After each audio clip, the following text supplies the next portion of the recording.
What's going on, everybody? King of Dragons 5000 here, coming at you with another figure review. Today we'll be having a look at the Hasbro Marvel Legends Build-A-Figure X-Men series Caliban. Here we do have Caliban fully assembled. The 6 figures you need to complete Caliban are Beast, Weapon X, Forge, Blink, Jubilee, and Skullbuster. Once you have all 6 figures, you can complete your very own Caliban. Even though he is a 7-figure series, you don't need Gambit to complete Caliban. So what we're going to do now is take a little break, get him off the stand, and then we'll have a closer look at Caliban. So stay tuned, everyone. And so here we have the Caliban Build-A-Figure posed and off the stage.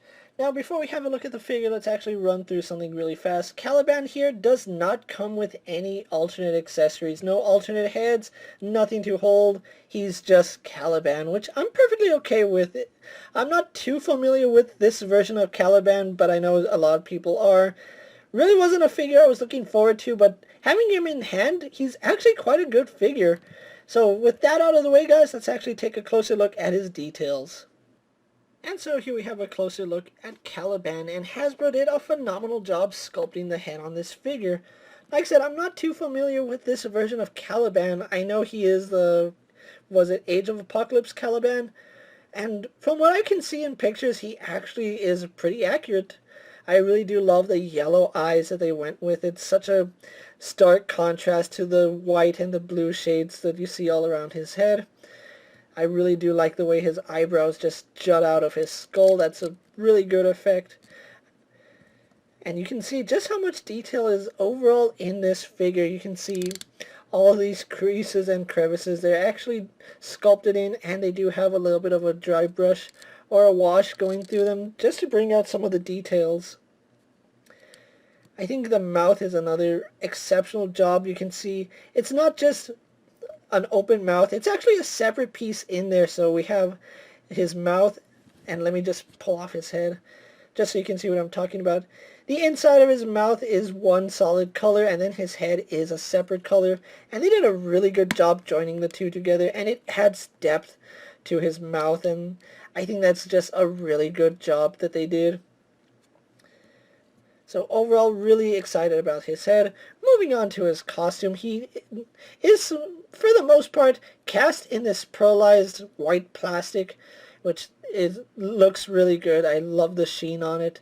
And then the red, of course, is painted right here. Going on to the back, you can see more of the red is painted cleanly for the most part. There are a few areas, such as right here, where you can see some of the paint has rubbed off. It is a little bit unfortunate, but it's not that big of a deal. Arms, for the most part, are done really clean. You can see those lines are done really well. On this side, surprisingly, just as well. It's not like Forge, where we had one side good and then the other side not so good. But his arms are cast in this cranberry, not really cranberry, but this really dark red color, and it does match the paint for the most part. Unless you get really, really close up, you're not going to be able to tell the difference between the two. He does have these gunmetal bracers right here on his arms. His hands are probably one of my favorite things about this figure. You can see his hands have a lot of nice sculpted detail going throughout them. Even his claws are really nice. I would have liked to see his claws painted. That probably would be one thing I would do differently with this figure, is paint those claws, because they look nice, but they just look like an extension of his fingers. Paint the nails, paint the claws, whatever you have to do. Again, we have the cast red right here, and then moving on to his legs, you can see his upper thigh is actually cast in red. The lower part is painted in red, and you can see it is a little bit thin right here. On this side, it's not as thin. It is quite noticeable on this side. Again, really clean painted lines. We do have a little bit of an error right there, unfortunately. But for the most part, nice, clean, crisp painted lines. I really wish that a lot more of their Marvel Legend figures had this kind of care into their paint job. Again, we have this really nice pearlized plastic going all the way down to his feet, where it looks like he's wearing ninja shoes. That's what it honestly looks like. He is wearing ninja shoes. but it's done really well, and I really do like the way this figure came out. Again, really wasn't looking forward to building him, but having him in hand, I honestly like him. He's another instance of Sasquatch where I didn't want to build a figure, but I ended up loving it more than I thought. So what we're going to do now is actually get him compared to a few other figures you may have in your collection. Here we have Caliban posed next to a Marvel Legends Cyclops and a DC Multiverse Superman. Here we have Caliban posed next to a WWE Elite Scale figure and a Mezco 1/12 Collective Popeye the Sailor Man. And finally, here we have Caliban posed next to the Marvel Legends Build-A-Figure Apocalypse. So with the comparisons out of the way, let's actually have a look at Caliban's articulation. Now, he does have a ball joint in the head, which does give him a little bit of up and down movement. Very slight tilt, but we do get rotation on that joint. We do have a hinge in the neck, which lets him look up about that far. He can look down quite a bit, so I am happy about that. Arms are on ball hinges that go out to about there. They do swivel all the way around. You just got to be careful because his muscles do protrude quite a bit, but you can avoid it if you want to. He does have a bicep swivel, which works really well. Word of caution is that I have seen a lot of people's Caliban figures break at the bicep swivels. Mine don't have stiff elbows, but or biceps. If yours do, heat it up before trying to pose it around, otherwise you can end up breaking it.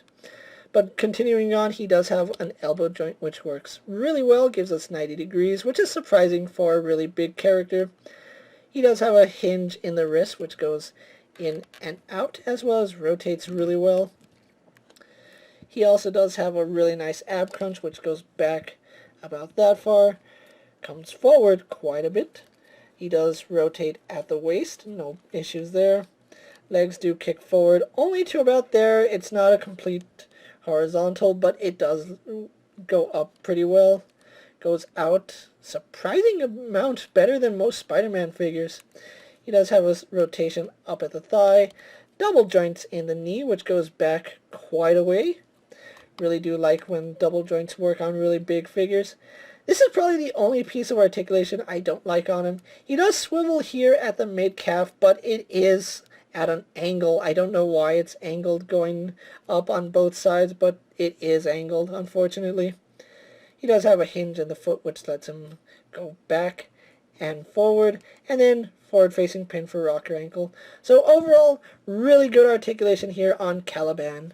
So what we're going to do now is get him posed for my final thoughts, and then we'll wrap up this review. And so here we have the Caliban Build-A-Figure pose for my final thoughts. Overall, I'm really impressed by the way this figure came out. This isn't a figure I was actually looking forward to. I was actually more into some of the figures in the line.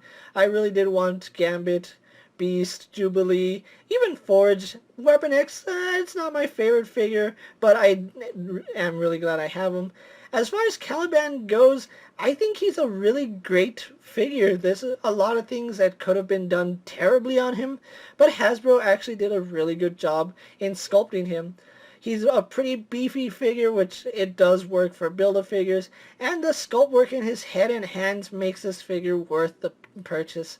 Honestly, if you're able to pick up the entire wave, I really do recommend you get Caliban. He's such a nice figure, a big hulking brute of a figure that looks good next to Apocalypse, which, like I said, he is from the Age of Apocalypse series, which I really didn't read, but I know that's where he is from. If you are trying to complete your very own Caliban, the series is starting to hit stores at the time I'm making this video, and he is available for purchase, as well as his entire wave on Big Bad Toy Store and Entertainment Earth. If you are looking to pick up the entire case, Big Bad Toy Store does have them in stock at the time I'm making this video, which I really do recommend you do if you're really on the fence about this figure. Don't hesitate to pick him up, because I do see him being one of the hidden treasures of this X-Men series. With that being said, guys, I'm KingofDragons 5000. Don't forget to like this video, leave a comment, subscribe to my channel. Go ahead and check out all my other action figure reviews, as well as all my other Marvel Legend videos. Hopefully you find them informative. As always, if there's a figure you would like to see me review, let me know down in the comments, and if it fits in my collection, I'll definitely have a look at it. And while you're at it, check out my Instagram account for new and exciting action figure photos, and ring that bell to be notified every time I upload a new video. Until next time, guys, I'll see you later. Take care, everyone.